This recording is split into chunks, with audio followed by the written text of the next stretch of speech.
মায়ের দুয়ার কারণে আল্লাহর ওলি হয়ে যায়, মায়ের বদদুয়ার কারণে সে জাহান্নামী হয়ে যায়, মায়ের বদদুয়ার কারণে সে জান্নাত থেকে মাহরুম হয়ে যায়, সে জাহান্নামের দিকে দৌড়ায়। এই জন্য বাবা উদাহরণ দিলে বুঝবেন, বাইজিদ বুস্তামি রহমাতুল্লাহ আলাই একজন জগৎ বিখ্যাত বুজুর্গ। বাইজিদ বুস্তামি রহমাতুল্লাহ আলাই কিভাবে জগৎ বিখ্যাত একজন বুজুর্গ হইল, আল্লাহ রাব্বুল আলামিন কিভাবে তারা কবুল করলেন। আল্লাহ রাব্বুল আলামিনের বান্দি বাইজিদ বুস্তামির মা তার জন্য দোয়া করেছিল। কেন দোয়া করেছে? ছোট্ট একটা আমলের কারণে, ছোট্ট একটা খেদমতের কারণে মা সন্তানের জন্য মন বইরা দোয়া করছে। মা একদিন লম্বা চড়া অসুস্থ হয়ে পড়ছে। মা অসুস্থ হওয়ার কারণে মা বিছানা থেকে ওইটা পানি পান করতে পারে না। সন্তানকে বলল, সন্তান আমারে যদি এক গ্লাস পানি পান করাও, আমি মায়ের পানির পিপাসা লাগছে। এই জন্য সন্তান মাকে পানি দেওয়ার জন্য ঘরের মধ্যে যাইয়া দেখে কোনো পানি নাই, দৌড়ায় চলে গেল কূপের কাছে। কূপের মধ্যে যাইয়া সন্তান পানি আইনা দেখে মা ঘুমায়া গেছে। সন্তান গ্লাসের পানি হাতে নিয়া এরকম ভাবে সারা রাত্র দাঁড়ায় রয়েছে। মুয়াজ্জিন যখন ফজরের আযানের সময় আল্লাহু আকবার আল্লাহু আকবার বইলা আযান দেওয়া শুরু করলো, বাইজিদ বুস্তামির মা ঘুম থেকে সজাগ হয়ে গেল। বাইজিদ বুস্তামির মা ঘুম থেকে সজাগ হওয়ার পর দেখে সন্তানটা এখনো মাথার কিনারায় দাঁড়ায় রয়েছে। বাইজিদ বুস্তামির মা সন্তানটারে ডাইকা বলে, সন্তান এখনো তুমি দাঁড়ায় আছো কেন? তোমার হাতে এটা কি? সন্তান ডাক দেয়া বলে, মা তুমি পানি পান করার জন্য বলেছিলা, ঘরের মধ্যে পানি ছিল না, এই জন্য পানি আনতে আমার একটু দেরি হয়ে গেছে। মা গো, পানি আইনা দেখি তুমি ঘুমায়া গেছো, তুমি অসুস্থ শরীর নিয়ে ঘুমায়া গেছো, না জানি রাত্রি আবার কোন সময় তুমি ঘুম থেকে উঠা যাও। এই জন্য আবার যদি তুমি পানি চাও, পানি চাইয়া যদি না পাও, তাইলে আমি মা তুমি যদি মনের মধ্যে কষ্ট পাও, তাইলে আমি বাইজিদ ধ্বংস হইয়া যাব। এই জন্য আমি আর এখান থেকে যাই নাই, তোমার কষ্ট হবে ভেবে আমি পানিটা হাতে নিয়ে দাঁড়ায়া রইলাম। বাইজিদ বুস্তামির মা ডাক ডাকে, মালিক আয় আল্লাহ, যে সন্তান আমার জন্য সারা রাত্র পানির গ্লাস হাতে নিয়ে দাঁড়ায়া রইল, আল্লাহ তুমি তারে তোমার বন্ধু বানায়া নাও, তুমি তারে তোমার বন্ধু না বানাইয়া আল্লাহ তুমি তারে কবরে নিও না, তুমি জগৎ বিখ্যাত বুজুর্গ বানায়া দাও, জগৎ বিখ্যাত আউলিয়া বানায়া দাও। মায়ের দোয়া আল্লাহ তাআলা গ্রহণ করলেন, মায়ের দোয়া আল্লাহ তাআলা সঙ্গে সঙ্গে কবুল কইরা নিল। বাইজিদ বুস্তামি রহমাতুল্লাহ আলাই জগৎ বিখ্যাত বুজুর্গ হয়ে গেল, যার নাম এখন পর্যন্ত মানুষ নিতে বাধ্য, যার নাম এখন পর্যন্ত মানুষ নেয়। আল্লাহ তাআলা তার এই নামটা সারা জাহানের জন্য পরিচিত করে দিলেন, সারা জাহানের জন্য তার নামটা আল্লাহ তাআলা কবুল করলেন। এই লোকটাই একবার হজ করার জন্য গেল, লম্বা চড়া সময়ের পর সে হজ করার জন্য গেল। হজ করতে যাইয়া এরকম ভাবে হজ পালন করলো। হজ যখন শেষ হয়ে গেছে, রাত্রে ঘুমানোর পূর্বে এরকম ভাবে মালিকের কাছে দোয়া করলো, আয় আল্লাহ তোমার কাছে একটা আরজি, এই পর্যন্ত যত দোয়া করলাম কোনো দোয়াই তো তুমি বিধা দিলা না, আয় আল্লাহ তোমার কাছে আরেকটা আরজি, এইবার যে আমি হজ করতে আসলাম কার কার হজ কবুল হয়েছে, আমার হজ কবুল হয়েছে কিনা আল্লাহ তুমি আমার একটু জানাইয়া দিও, আয় আল্লাহ আমার জানতে বড় ইচ্ছা। বাইজিদ বুস্তামি রাহমাতুল্লাহ আলাইহি এই দোয়া কইরা যখন ঘুমায়া যায়, এই দোয়া কইরা ঘুমায়া গেলেন, আল্লাহ রাব্বুল আলামিন স্বপ্ন যোগে বাইজিদকে দেখাইলেন, রে বাইজিদ এই বছর যত মানুষ হজ করার জন্য আসলো আমি আল্লাহ তাআলা সকল মানুষের হজ কবুল করলাম, শুধুমাত্র একটা মানুষের হজ আমি আল্লাহ কবুল করলাম না, আমি একটা মানুষের হজ কবুল করলাম না, তার নাম হলো হারুন। যায় দেখবা সে সাফা মারওয়া পাদদেশের নিচে গড়াগড়ি কইরা কান্দে, তার একটা হাত নাই, তার একটা পাও নাই। বাইজিদ বুস্তামি রহমাতুল্লাহ আলাইহি ঘুম থেকে উঠা এমন ভাবে মালিকের কদমে সেজদা দিয়া এরকম ভাবে সে দৌড়াইতে শুরু করলো সাফা মারওয়া পাহাড়ের দিকে। সেই দিকে যায় দেখে একটা লোক এমন ভাবে কান্নাকাটি করতেছে, হাউমাউ করে কান্দে, আসমানের দিকে দুইটা হাত উঠাইয়া মালিকের দরবারে কান্নাকাটি করে ডাকতেছে, আল্লাহ কতদিন আমি তোমার দরবারে কান্দি, আয় আল্লাহ তুমি আমারে মাফ কইরা দাও, আয় আল্লাহ কতদিন আমি তোমার দরবারে কান্নাকাটি করতেছি, এখন পর্যন্ত তুমি আমারে মাফ করলা না, আল্লাহ তুমি আমারে মাফ কইরা দাও, আয় আল্লাহ আমি বড় পাপী, আমি বড় গুনাহগার, আল্লাহ তুমি আমারে মাফ কইরা দাও, তুমি আমারে ক্ষমা কইরা দাও। এইভাবে বাইজিদ বুস্তামি দেখতেছেন লোকটা কান্নাকাটি করে, তার একটা হাত নাই, তার একটা পাও নাই, আর একটা হাত আসমানের দিকে উঠাইয়া চোখের পানিগুলা ছাইরা ছাইরা চিল্লায়া চিল্লায়া কান্দে, কিন্তু তার দোয়ার কোনো প্রতিক্রিয়া আসে না, তার দোয়ার কোনো রেজাল্ট আসে না। বাইজিদ বুস্তামি রহমাতুল্লাহি আলাইহি যখন তার দোয়া শেষ হলো, বাইজিদ তার ডাক দিয়া বলো, তোমার নাম কি? বলে হারুন। হ্যাঁ আমি জানি তোমার নাম হারুন, তোমার একটা হাত নাই, তোমার একটা পাও নাই। হ্যাঁ আমার একটা হাত নাই, একটা পাও নাই। তুমি 12 বছর ধরে হজ করতেছ, হজ করো, উমরা করো, তারপর আল্লাহ তাআলা তোমারে মাফ দেয় না। এত কিছু হইল তুমি জানো কি কইরা? আল্লাহ তাআলা আমারে সব জানায়া দিছে। বাইজিদ বুস্তামি রহমাতুল্লাহি আলাইহি তার কাছ থেকে সব কিছু জানার জন্য আরে যখন প্রশ্ন করলো, ভাই হারুন কি হইল তোমার এই অবস্থা কেন? আমার একটু বর্ণনা করো, আমার একটু বলো তোমার কি হয়েছে? হারুন ডাক দিয়া কয়, বাইজিদ তুমি যখন সব কিছু জানতে পারলা, তাইলে তোমার সত্য কথাটা আমার বলাই লাগে। এবার হারুন সব কিছু বর্ণনা করতে লাগলো যে আমার মা নাই, বাবা, আমার বাবা ছিল না, মা ছিল। আমি ছোট্ট থাকতে আমার বাবা ইন্তেকাল করেছে, আমার মাকে নিয়ে আমি আস্তে আস্তে কইরা বড় হইলাম। আমার মা আমার পিছনে অনেক সময় দিল, আমার মা লম্বা চড়া সময় আমারে এরকম ভাবে লালন পালন করলো। মা মানুষের বাড়ি ঘরে কাজকর্ম কইরা আমারে আস্তে আস্তে কইরা বড় করলো, আমারে শিক্ষিত করলো, আমারে পড়াশোনা করাইলো। এখন আমি এরকম ভাবে কাজকর্ম শুরু করলাম, আমি চাকরি বাকরি শুরু করলাম। এই জন্য বাবা নিজের সন্তান ইঞ্জিনিয়ার বানাও, নিজের সন্তানকে এরকম ভাবে ম্যাজিস্ট্রেট বানাও, নিজের সন্তানকে বড় বড় অফিসার বানাও, তাতে কোনো অসুবিধা নাই। নিজের সন্তানটাকে আগে হাফেজে কোরআন বানাও, নিজের সন্তানটাকে আগে ইলমে দ্বীন শিক্ষা করাও, তাইলে তোমার সন্তান কখনো তোমার সঙ্গে খারাপ আচরণ করবে না, তোমার সন্তান কখনো তোমার বিরুদ্ধে কথা বলবে না। সন্তানের অভাব হোক, বাবা মায়ের সামনে দাঁড়াইয়া উঁচা গলায় কথা বলবে না। সন্তানের যত কষ্টই হোক, বাবা মায়ের সামনে দাঁড়াইয়া উঁচা গলায় কথা বলবে না। আর সন্তানকে যদি তুমি সুশিক্ষায় শিক্ষিত করতে না পারো, সন্তানকে যদি তুমি এরকম ভাবে ইঞ্জিনিয়ার, ব্যারিস্টার, এরকম ভাবে জজ বানানোর চেষ্টা করো, ওই সন্তান কিন্তু সুশিক্ষায় শিক্ষিত হইল না, তার মধ্যে কিন্তু কোনো ইসলামের জ্ঞান নাই, তার মধ্যে কিন্তু কোনো দ্বীনের জ্ঞান নাই, তার মধ্যে আল্লাহ খোদার কোনো ভয় নাই, যার কারণে মায়ের সঙ্গে বেয়াদবি করে, বাবার সঙ্গে বেয়াদবি করে। কথা বলেন ঠিক কিনা? এই জন্য বাবা নিজের একটা সন্তানকে আগে মাদ্রাসায় পড়াইয়া তারে একটু হাফেজে কোরআন বানাও। হাফেজে কোরআন বানানোর পরে তারে 5 ওয়াক্ত নামাজ শিক্ষা হয়ে গেছে, আল্লাহ খোদার ভয় তার অন্তরে ঢুইকা গেছে। তারপরে তুমি তারে হাফেজে কোরআন বানানোর পর ওই সন্তানটারে তুমি ম্যাজিস্ট্রেট বানাও, ওই সন্তানটারে তুমি বড় উকিল বানাও, ওই সন্তানটারে তুমি এরকম ভাবে জজ বানাও, ব্যারিস্টার বানাও, তাতে কোনো অসুবিধা নাই। কথা কোন ঠিক কিনা?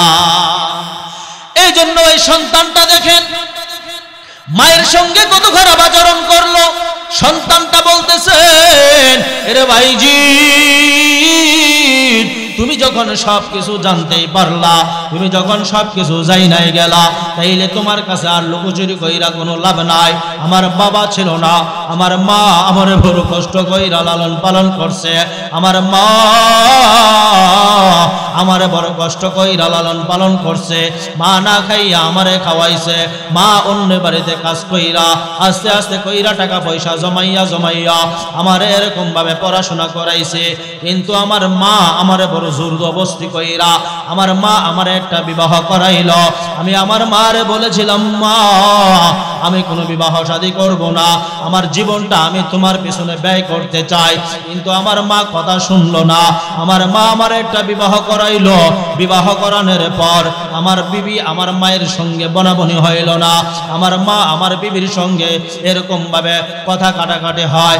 একটা পর্যায়ে আমার বিবি মিথ্যা অজুহাত দেয়, মিথ্যা কথাবার্তা বলে, মিথ্যা অপবাদ আমার মায়ের বিরুদ্ধে দেয়। আমি নিজে বুঝতে পারলাম না।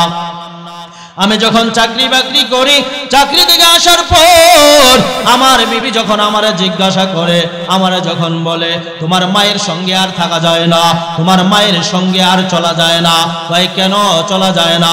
তোমার মা খাইতে দেখতে পারে না, তোমার মা বইতে দেখতে পারে না, তোমার মা ভালো কাপড় চোপড় পরে সেটা দেখতে পারে না, তোমার মা ভালো চলাফেরা করে সেটাও দেখতে পারে না।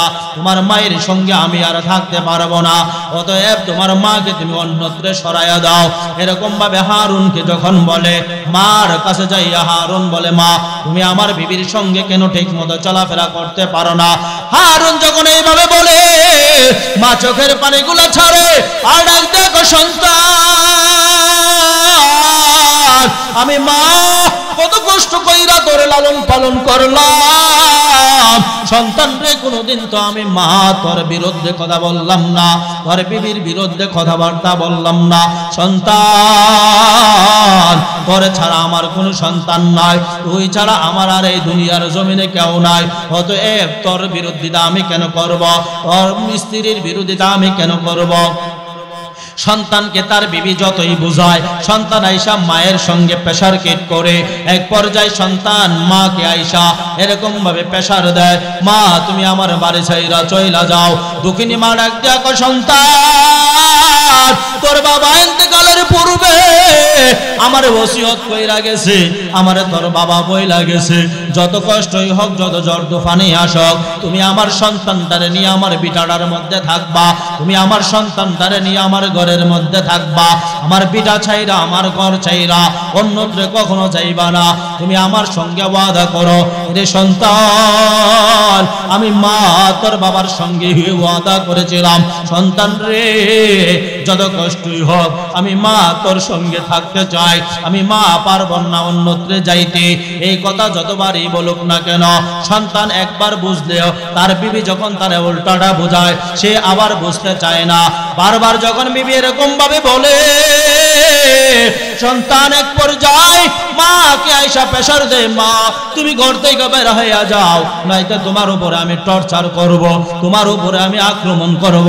মা সন্তানের কোনো কথায় কর্ণপাত দেয় না। মা বলে, আমি আমার স্বামীর ঘর ছাইরা অন্যত্রে যাইতে পারবো না।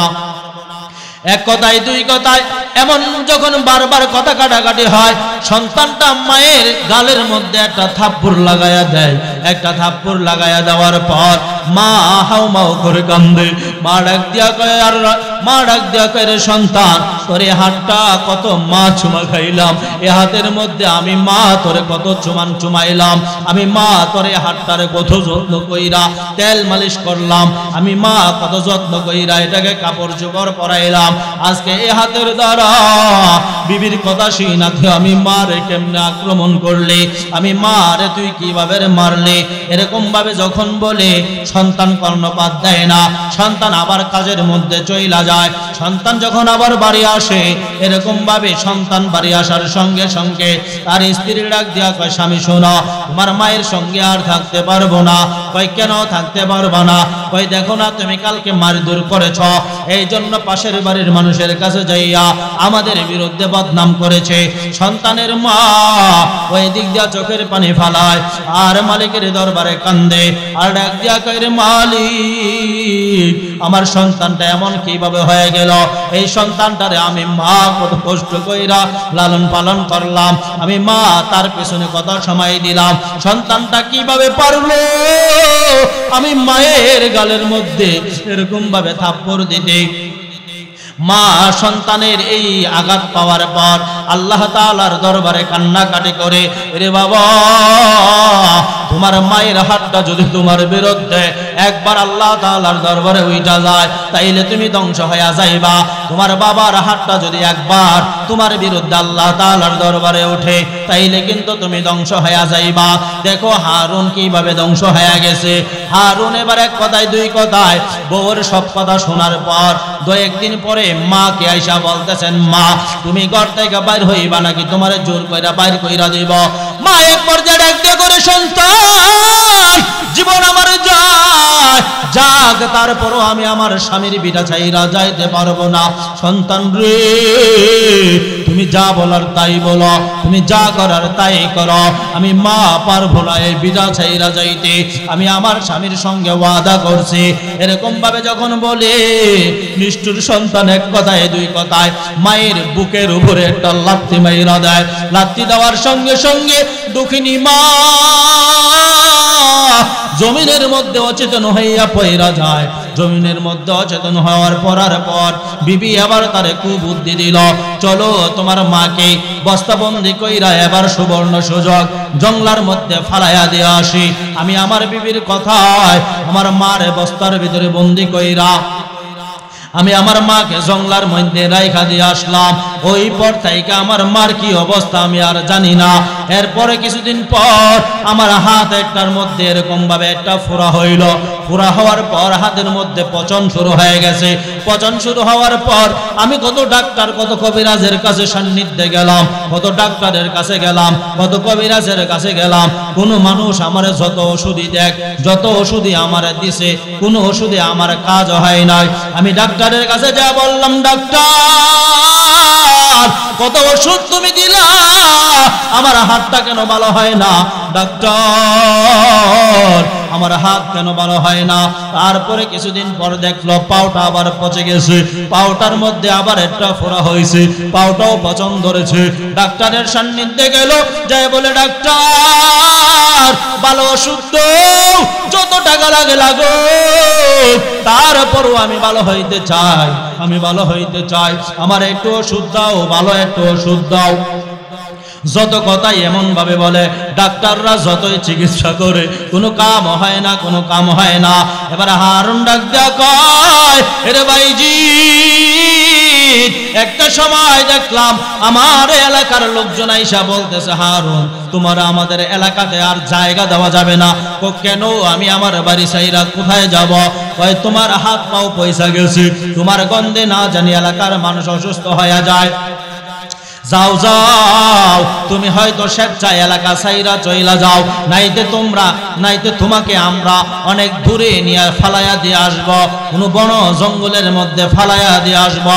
হারুন এবার ডাক দেখো, এলাকার লোকজন শুনো, এটা হলো আমার পাপ, এটা হলো আমার মায়ের বদদুয়া। মায়ের বদদুয়ার কারণে আমি ধ্বংস হয়ে গেছি, মায়ের বদদুয়ার কারণে আমার এই আযাব আর গজব শুরু হয়েছে। যতই আমি চিকিৎসা করি আমার কোনো লাভ হবে না, আমার কোনো লাভ আসবে না। অতএব তোমরা যা ভালো মনে করো তাই করো। যেই মাত্র এইভাবে বলছে, গ্রামবাসী এবার তার অন্যত্রে ফালাইয়া দিয়ে আসবে। হারুন ডাক দিয়া কয়, ভাই আমারে যদি ফালাইয়া দিয়ে আসবা তাইলে তোমাদের কাছে আমার একটা আবদার, আমারে আল্লাহ পাক রব্বুল আলামিনের ঘরের সামনে অর্থাৎ বাইতুল্লাহর সামনে আমারে ফালাইয়া দিয়ে আসো, আমি যেন আমার আল্লাহ তাআলার কাছে দোয়া করতে পারি, আমি যেন মালিকের দরবারে তাওবা করতে পারি। গ্রামবাসী তারে নিয়ে আল্লাহ পাক রব্বুল আলামিনের ঘরের সামনে বাইতুল্লাহর সামনে নিয়ে ফালাইয়া দিয়ে আসলো। সেখানে লম্বা চড়া সময় সে আল্লাহ তাআলার কাছে এরকম ভাবে তাওবা করলো, কত উমরা করলো, কত হজ করলো, তারপরেও তার হজ কবুল হয় নাই, তারপরেও তার উমরা কবুল হয় নাই, তারপরেও তার তাওবা কবুল হয় নাই।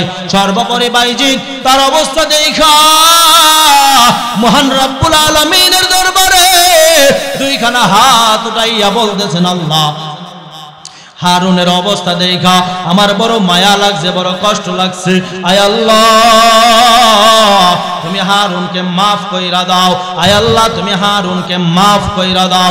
এমন ভাবে যখন বারবার বলে, আল্লাহ পাক রব্বুল আলামিন জানায় দিল, এরে ভাইজি তুমি যত দোয়া করছো আমি আল্লাহ প্রত্যেকটা দোয়া কবুল করছি, তবে আজকে তুমি যে দোয়া করছো আমি আল্লাহ এই দোয়া কবুল করব না, এই দোয়া আমি আল্লাহ কবুল করব। অতএব তুমি এই কথা আর বইলা কি নাই, কোনো লাভ নেই। ছোট্ট আরেকটা উদাহরণ দেই, তারপরে আলোচনা মোটামুটি শেষ হয়ে যাবে। আমাদের কোরআন হাদিসের অনেক ঘটনা, অনেক আলোচনা আপনারা শুনছেন।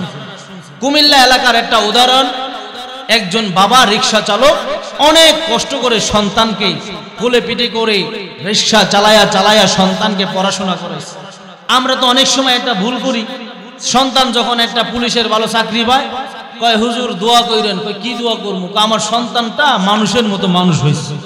যখন একটা ম্যাজিস্ট্রেট হয়, উকিল হয়, ব্যারিস্টার হয়, জজ হয়, ইঞ্জিনিয়ার হয়, তখন বলে হুজুর আমার সন্তানটা একটা মানুষের মতো মানুষ হয়েছে, একটু দোয়া করে।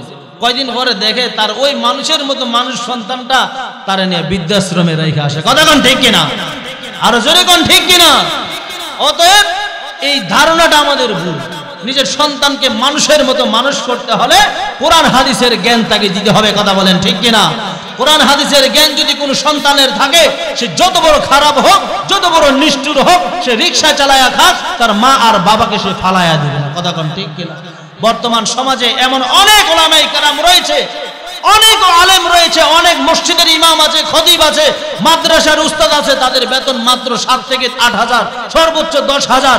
যায় দেখেন তারা তাদের বিবি মা বাবাকে নিয়ে একত্রে সংসার করতেছে। কথা কোন ঠিক কিনা?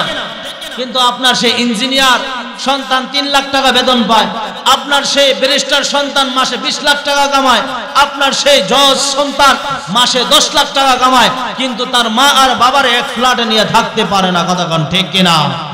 সন্তান, ওই সন্তান মা আর বাবারে টাকা দেওয়ার সময় মাসে যখন টাকা দেয়, খরচের টাকা দেখবেন যে হিসাব কইরা, যখন টাকা শেষ হয়ে যায়, ধরেন 10,000 টাকা দিয়েছে সংসার চালানোর জন্য, 10,000 টাকা আগেই শেষ হয়ে গেছে।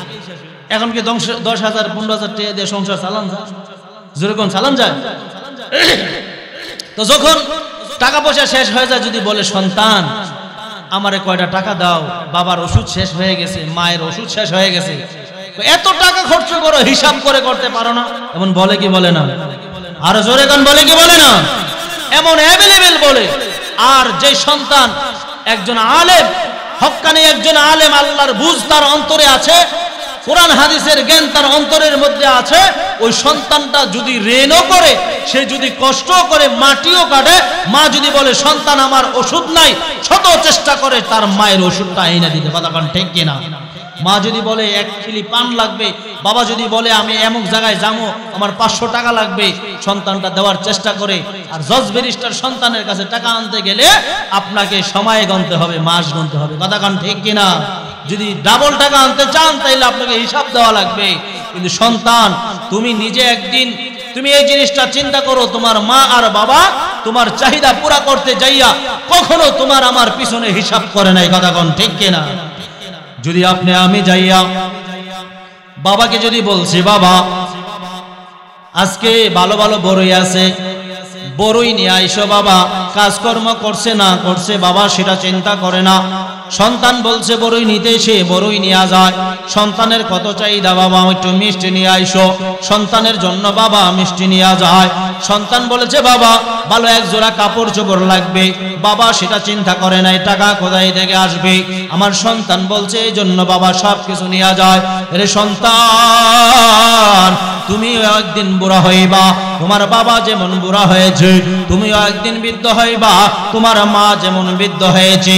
একটা জিনিস মাথায় রাখতে হবে, তোমার মা যেমন তোমার জন্য কোনোদিন হিসাব করে নাই, তোমার বাবা যেমন তোমার জন্য কোনোদিন হিসাব করে নাই, সেই জন্য তোমার মা আর বাবার পিছনে খরচ করতে যাইয়া তাদের পিছনেও কোনোদিন হিসাব করা যাবে না। কথা কোন ঠিক কিনা? তো বলতেছিলাম, কুমিল্লা এলাকার একটা যুবক, তাকে তার মা আর বাবা অনেক কষ্ট কইরা, মা মানুষের বাসা বাড়িতে কাজ কইরা, বাবা রিক্সা চালায়া চালায়া সন্তানকে কোলে পিঠে মানুষ কইরা তারে কি করছে, স্কুল কলেজ ভার্সিটিতে পড়াইছে। ইউনিভার্সিটিতে পড়লো, ভালো একজন ইঞ্জিনিয়ার হইল, নামি দামি একটা কোম্পানিতে চাকরি পাইল। নামি দামি একটা কোম্পানিতে চাকরি পাইয়া এবার সে চাকরি বাকরি করতেছে, নিজের বিবি আর সন্তান যারা আছে সবাইকে নিয়ে ঢাকা শহরে নামি দামি ফ্ল্যাটে থাকতেছে। এদিক দিয়ে গ্রামে মা আর বাবা অসহায়, হত দরিদ্র, সন্তানের চাকা ঘুরলেও মা আর বাবার চাকা ঘুরে নাই। মা আর বাবার ভাগ্যের চাকা ঘুরে নাই। বাবা যেমন আগে রিক্সা চালাইছে এখনো রিক্সা চালায়, মা যেমন আগে অন্যত্র কাজ করতে হয়েছে এখনো মা অন্যত্রে কাজই করে, কিন্তু মা বাবার ভাগ্যের চাকা আর কি হয় নাই, ঘুরে নাই। সন্তান এক এক করে ইঞ্জিনিয়ার হওয়ার পর এবার সন্তানটা যাইয়া ঢাকা শহরের মধ্যে একটা নামি দামি কোম্পানিতে চাকরি নিল। নামি দামি কোম্পানিতে চাকরি নেওয়ার পর সন্তান এবার চাকরি করতেছে, লম্বা সময় চাকরি বাকরি করে ওই দিক দিয়ে গ্রামের মধ্যে মা আর বাবা অসহায়, বৃদ্ধা বাবা রিক্সা চালায়, মা অসহায় মানুষের বাড়ি বাড়ি কাজ করে। দুঃখী সন্তান মা আর বাবার একটু খোঁজ খবর নেই না। দীর্ঘদিন হয়ে যাওয়ার পর মায়ের মনের মধ্যে এবার সন্তানের দরদ লাগলো। মায়ের প্রতি তার ভালোবাসা না থাকলেও দেখেন মায়ের প্রতি সন্তানের ভালোবাসা নাই, কিন্তু সন্তান মায়ের প্রতি কেমন ভালোবাসা না থাকলেও মা সন্তানের উপরে কেমন ভালোবাসা। আল্লাহ রাব্বুল আলামিন মা আর বাবাকে এমন ভালোবাসা দিয়েছেন, মা আর ভালোবাসার কলিজার মধ্যে আল্লাহ তাআলা সন্তানের প্রতি এত ভালোবাসা দান করছেন। এই জন্যই দেখেন না সন্তান শত কষ্ট দেওয়ার পরেও মা আর বাবা কখনো বদদুয়া করে না। এবার সন্তান নামি দামি কোম্পানিতে চাকরি করে, ভালো টাকা স্যালারি পায়। মা দীর্ঘদিন হয়ে যাওয়ার পর সন্তানের জন্য মনটা কাঁদতেছে। একদিন তার স্বামীকে ডাক দিয়া বলে, প্রাণের স্বামী আমার শুনো, সন্তানটা লম্বা সময় হয়ে গেল, তার কোনো খোঁজ খবর পাইলাম না, তার কোনো খবর আদি আমাদের কাছে নাই। সন্তানের জন্য বড় মনটা কাঁদতেছে, সে আমাদের একমাত্র সন্তান, তারে দেখার জন্য মনটা বড় ছটফট করতেছে। যাও যাও তুমি যাইয়া আমার সন্তানের একটু খোঁজ খবর নিয়ে আসো, দেখো আমার সন্তানটার কি অবস্থা। বাবা গ্রামের মানুষ তাইকা আস্তে আস্তে করে তার সন্তানের খবর নিল, খোঁজ খবর নিল, তার অ্যাড্রেস নিল, কোথায় সে থাকে, কোথায় চাকরি বাকরি করে, সব কিছু নিয়া বাবা আস্তে আস্তে কইরা সন্তানের কোম্পানির মধ্যে চইলা গেছে। সেখানে যাইয়া বলতেছে এমক নামে কোনো সন্তান আসেনি, এমক নামে কোনো অফিসার আসেনি। যখন দারোয়ানকে জিজ্ঞাসা করা হলো, দারোয়ান ডাক দিয়া বলে, চাচা আছে আছে, তিনি হইলেন আমাদের হেড স্যার, তিনি হইলেন আমাদের বড় অফিসার, তিনি হইলেন আমাদের বড় অফিসার। এবার মুরব্বি চাচা ডাক দেয়া বলতেছেন, তার সঙ্গে আমার কিছু কথা আছে, তিনার সঙ্গে আমার একটু সাক্ষাৎ করাইয়া দাও। এমন ভাবে যখন তার সাক্ষাৎ করানোর জন্য বলল, এবার দারোয়ান ডাক দেয়া বলতেছেন, চাচা চাইলে আপনি সাক্ষাৎ করতে পারবেন না, আমার স্যারের পারমিশন লাগবে। যাও যাও তোমার স্যারের কাছ থেকে পারমিশন নিয়ে আসো। স্যারের কাছ থেকে দারোয়ান পারমিশন নেওয়ার জন্য গেল, যে বললেন, স্যার নিচে একজন ভদ্রলোক আপনার সঙ্গে সাক্ষাৎ করার জন্য এমন ভাবে দাঁড়ায়া রইছে, যদি আপনি বলেন তাইলে তারে নিয়ে আসব। এবার অফিসার ডাক দিয়া কয়, রিক্সা চালক বাবারে দেখা, সে বলতেছে নাও এখানে কিছু টাকা আছে, এই টাকাগুলা বৃদ্ধ লোকটাকে দিয়া দিবা, আর ডাক দিয়া বলবা সে এখন বড় বিজি আছে, আমাদের স্যার বড় বিজি আছে, আপনার সঙ্গে এখন সাক্ষাৎ করতে পারবে না। যেই মাত্র এভাবে বললো, এবার দারোয়ান নিচে চলে আসলো। দারোয়ান আইসা বলতেছেন, চাচা এই নেন এখানে কিছু টাকা আছে, আমার স্যার বড় বিজি আছে, স্যার পারবে না এখন আপনার সঙ্গে সাক্ষাৎ করতে। দারোয়ানকে ডাক দিয়া বলতেছেন, দারোয়ান তুমি কি বলো নাই আমার কথা? হ্যাঁ বলেছি। আমার পরিচয় বলো নাই? হ্যাঁ বলেছি। তোমার স্যারকে আমার দেখছে? হ্যাঁ দেখছে। কিভাবে দেখছে? ওই যে দেখো সিসি ফুটেজের মধ্যে দেখছে। তারপরও তোমার স্যারকে বলে নাই? হ্যাঁ আমার স্যার বলে নাই তোমার সাক্ষাৎ করতে। বাবা বড় আশ্চর্য হয়ে গেছে। বাবা আশ্চর্য হইয়া হাউমাউ করে কান্নাকাটি শুরু করে দিল। বাবা হাউমাউ করে কান্নাকাটি করতেছে আর বলতেছে, হায় রে কি হয়ে গেল, কি হয়ে গেল, আমি রিক্সা চালক বাবা দেখা আমার সন্তান আমার সঙ্গে সাক্ষাৎ করলো না। বাবা এবার বাড়ির দিকে রওনা করলো। বাড়িতে আসার পর সন্তানের খোঁজ খবর কোনো কিছু তার মাকে দিতে পারলো না। বিবি ডাক দিয়া বলতেছেন, স্বামী তোমার কি হইল? আমার সন্তানের কোনো খবর আদি তুমি দিলা না, যে আমার সন্তানের সঙ্গে কি তোমার কোনো কথা হয় নাই? আমার সন্তানকে তোমার সঙ্গে সাক্ষাৎ করে নাই? যে মাত্র এইভাবে বলল, এবার স্বামী ডাক দেয়া বলতেছেন, বিবি শুনো, তোমার সন্তান মস্ত বড় অফিসার, বাবার সঙ্গে সাক্ষাৎ করার সময় নাই, রিকশা চালক বাবার সঙ্গে সাক্ষাৎ করার সময় নাই, অতএব তোমার সন্তান আমার সঙ্গে সাক্ষাৎ করে নাই। এই কথা শোনার পর মা অচেতন হইয়া গেল।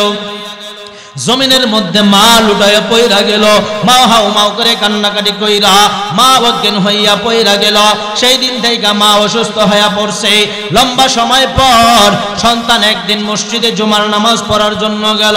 জুমার নামাজ পড়তে যাইয়া শুনতে পারল ইমাম সাহেব সেই দিন মাতা পিতার হক সম্পর্কে আলোচনা করতেছে। মাতা পিতার হক সম্পর্কে আলোচনা করতেছে। আলোচনা শোনার পর তার মনটা একটু নরম হয়েছে। মনটা নরম হওয়ার পর তার চোখ দিয়া পানি পড়তেছে আর মনে মনে বলতেছেন, হায় রে, কতদিন হয়ে গেল আমি আমার মায়ের সঙ্গে সাক্ষাৎ করি না, কতদিন হয়ে গেল আমি আমার বাবার সঙ্গে সাক্ষাৎ করি না। আমার মা না জানে জীবিত আছে কিনা, আমার বাবা না জানে জীবিত আছে কিনা, আমার বাবার সঙ্গেও সাক্ষাৎ করলাম না। আমি কত বড় নিষ্ঠুর হয়ে গেলাম, আমি কত বড় কঠিন হয়ে গেলাম। এরকম ভাবে সন্তান অনেক কিছু কেনাকাটা করলো, বাড়ির উদ্দেশ্যে রওনা হইল। লম্বা চড়া সময় রাস্তা আসার পর গভীর রাত্র হয়ে গেল। সন্তান বাড়িতে যাইতে পারলো না। এবার একজন দোকানদারকে যাইয়া বলল, দোকানদার ভাই, আমার একটা রিক্সা অথবা একটা সিএনজির কোনো ব্যবস্থা করে দাও, কারণ আমি এখন বাড়িতে কিভাবে যাব, আমার বাড়িতে যাওয়া বড় প্রয়োজন। আমি আমার বাবা মায়ের কাছে যাব, কোনো রাস্তাঘাটের মধ্যে গাড়ি ঘোড়া নাই, কোনো গাড়ি ঘোড়া পাচ্ছি না, দয়া কইরা আমার একটা গাড়ি মিলাইয়া দাও। দোকানদার ডাক দেয়া বলে, যুবক শুনো, এখানে তুমি কোনো গাড়ি মারি পাইবা না, কারণ সমস্ত মানুষগুলা বাড়ির দিকে চলে গেছে। অতএব তুমি ওই পাশের গল্লিতে যাইয়া দেখো, সেখানে যদি দেখো একটা লোক, বৃদ্ধ লোক সব সময় সেখানে বসে থাকে, সে একটা রিক্সা চালায়, যদি ভাগ্য ভালো হয় তারে পাইতে পারো। আমি জানি তার টাকার বড় প্রয়োজন, তার বিবি বাড়িতে বড় অসুস্থ, এই জন্য টাকার তার বড় প্রয়োজন।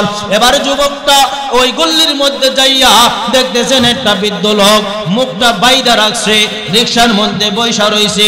যাই বলতেছেন, চাচা এমক গ্রামে যাইবেননি। সন্তানের শব্দটা যেই মাত্র বাবা শুনছে, বাবা শোনার সঙ্গে সঙ্গে বাবা কিন্তু বুঝতে পারছে সন্তানের শব্দ শুই না বাবা গুনগুনাইয়া কান্দে, আর কোনো দামাদামি করে নাই, রিক্সার ভাড়াও চাই নাই। বলল, যুবক চলো চলো, আমার সঙ্গে চলো, আমি তোমার এমক গ্রামে পৌঁছাইয়া দিয়ে আসবো। যেই মাত্র এভাবে বলা হয়, যুবক এবার মুরব্বির রিক্সার মধ্যে চইলা আস্তে আস্তে কইরা বাড়ির দিকে যাওয়া শুরু করলো, রওনা হওয়া শুরু করলো। একটা পর্যায়ে যুবক বলতেছেন, চাচা রিক্সাটা একটু জোরে চালাও। ও কেন রে, কি তাড়াহুড়ো আছে তোমার, তোমার এত কি জলদি জলদি কেন, তোমাকে এত জলদি নিতে যাইব? আমি মুরব্বী মানুষ, আমি তো রিক্সাটা চালাইতে পারি না। যুবকটা ডাক দেখো, চাচা আমার একটু জলদি যাওয়ার দরকার। কই কেন তোমার জলদি যাওয়ার দরকার? আমার মা আর বাবারে আমি দেখতে যাব, আমি আমার মা আর বাবার লম্বা চড়া সময় ধইরা কোনো খোঁজ খবর নিতে পারি নাই, এই জন্য আমি আমার মারে দেখতে যাব, আমি আমার বাবারে দেখতে যাব, একটু জলদি কইরা যাও। যেই মাত্র এভাবে বলছে, মুরব্বী চাচা ডাক দিয়া কয়, যুবক কার বাড়ি যাইবা, তোমার বাবার নাম কি? এমন ভাবে যখন জিজ্ঞাসা করে, যুবক ডাক দিয়া কয়, চাচা এমক গ্রামে যাইব, এমক মহল্লায় যাইব, আমার বাবার নাম হলো এমক। যেই মাত্র এই কথা বললো, মুরব্বী চাচার সামনের দিকে রিক্সাটা বাড়াইতে পারে না, গুনগুনায়া কান্নাকাটি শুরু করলো। যুবক ডাক দিয়া কয়, চাচা তোমারে বললাম জলদি যাওয়ার জন্য, তুমি যে এবার থাইমাই গেলা, আর তুমি কান্না করতেছো কেন, কান্না করার কারণটা কি? যেই মাত্র এভাবে বলে, যুবক ডাক দিয়া কয়, চাচা কান্দো কেন, আমার একটু বলো, তোমার বুঝি বড় কষ্ট হইতাছে। মুরব্বী চাচা ডাক দিয়া কয়, সন্তান তুমি যে বাড়িতে যাইবা, তারে তুমি জানো না তার খোঁজ খবর কি? তোমার বাবা জীবিত আসেনি, তোমার মা জীবিত আসেনি। সন্তানটা হাউমাউ করে কান্দে আর ডাক দিয়া বলে, চাচা আমার মা জীবিত আছে কিনা জানি না, আমার বাবা জীবিত আছে কিনা আমি জানি না, অতএব তুমি একটু জলদি কইরা নিয়ে যাও। চাচা এবার ডাক দিয়া কয়, এরে যুবক নামো, রিক্সা দেইগা একটু নামো। রিক্সা দেইগা যখন যুবক নামলো, বাবাও এবার রিক্সাটা দেইগা নামছে, বাবা নাই মা। যখন মুখখানা খুইলা দিছে আর ডাক দিয়া কয়, সন্তান দেখ তুই আমারে চিনসনি, তোর বাবারে তুই চিনসনি। যেই মাত্র এইভাবে বলছে, বাবার সন্তানের মধ্যে যখন ফেস টু ফেস সাক্ষাৎ হয়ে গেছে, সন্তান বাবার পাও জড়ায় দইরা এমন ভাবে কান্দে আর ডাক দেবে, বাবা তুমি কেন রিক্সা চালাও? আমি কত বড় হতে দরিদ্র পোলাপান, আমি কত বড় কপাল বুড়া। আমার বাবা রিক্সা চালাইয়া আমারে মানুষ করলো, আমার বাবা রিক্সা চালাইয়া আমারে পড়াশোনা করাইলো, আমার বাবা এখন পর্যন্ত রিক্সাটা ছাড়তে পারলো না। আমি পারলাম না আমার বাবাকে রিক্সা চালান বন্ধ করতে। বাবার পাও জড়ায় ধইরা কান্দে। বাবা বলে, সন্তান চল, তোর মা বড় অসুস্থ, চল চল বাড়ি চল। বাড়ির দিকে দৌড়ায় চলে গেল। বাড়িতে যাইয়া সন্তান যখন বিছানার সামনে যাইয়া দরজার সামনে যাইয়া যখন মারে এরকম ভাবে একটা ডাক দিছে, আম্মা। ঘরের দরজা খুলো। যেই মাত্র সন্তান এইভাবে ডাক দিছে, ডাক দেওয়ার সঙ্গে সঙ্গে মায়ের কানের মধ্যে যখন সন্তানের আওয়াজটা গেছে, মা সঙ্গে সঙ্গে লাফ দিয়া দাঁড়ায় গেছে। ঘরের দরজা খুইলা দেখে নিজের সন্তান, সন্তানরে দেখে মা জড়াইয়া দইরা কান্দে আর ডাক দিয়া, সন্তান কিভাবে পারলি আমি মার এতদিন বুইলা থাকতে? কিভাবে পারলে আমি মার এতদিন বুইলা থাকতে? আমি মা এত কষ্ট করলাম তোর জন্য, মা রে কিভাবে বুইলা গেলি রে? বাবা একটু ভালো করে লক্ষ্য করে শোনো, যাদের মা নাই বাবা নাই কি করব কি করব? এখন তো যাদের মা নাই বাবা নাই এমন অনেক মানুষ রয়েছে, অনেকের মা আছে বাবা আছে, মায়ের সঙ্গে খারাপ আচরণ করছে, বাবার সঙ্গে খারাপ আচরণ করছে। চাইলে আজকে মাফ চাইয়া মা আর বাবার কাছ থেকে সেটা তুমি পরিশোধ করে নিতে পারো। আর যাদের মা নাই বাবা নাই কি করব কি করব? মা আর বাবা যাদের নাই তাদের জন্য আল্লাহর নবী কয়টা অপশন রাখছেন। এই জন্য বনু তামিম গোত্রের একজন যুবক আয়েশা আল্লাহর নবীকে বলেন, ইয়া রাসূলুল্লাহ, আজকে আমার মা নাই বাবা নাই, যদি মা থাকতো বাবা থাকতো তাদেরকে আমি খেদমত করতাম, যদি মা থাকতো তার একটা কাপড় কিনে দিতে পারতাম, যদি বাবা থাকতো তার একটা কান লুঙ্গি কিনে দিতে পারতাম। ইয়া রাসূলুল্লাহ, আমার মারে যদি একবেলা খাবার খাওয়াইতাম, আমার বাবারে যদি একবেলা খাবার খাওয়াইতাম, তাইলে আমার মনে কোনো কষ্ট থাকতো না। কারণ আজকে আমি বিশাল বড় সম্পদের মালিক। আমার মা যখন ছিল তখন আমার কাছে কোনো অর্থ করেছিল না, আমার বাবা যখন ছিল আমার কাছে কোনো অর্থ করেছিল না। এই জন্য মায়ের নবী শিখাইলেন, 5টা কাজ যদি কেউ করতে পারো তাইলে তোমার মা আর বাবা কবরে থাইকা থাইকা সে আমলের সওয়াবগুলা পাইতে থাকবে। সুবহানাল্লাহ। আর জোরে কোন সুবহানাল্লাহ। কয়টা কাজ? জোরে কোন কয় কাজ? 1 নাম্বার হলো আসসালাতু লাহুমা, 1 নাম্বার হলো বেশি বেশি করে দোয়া করা। কি করা?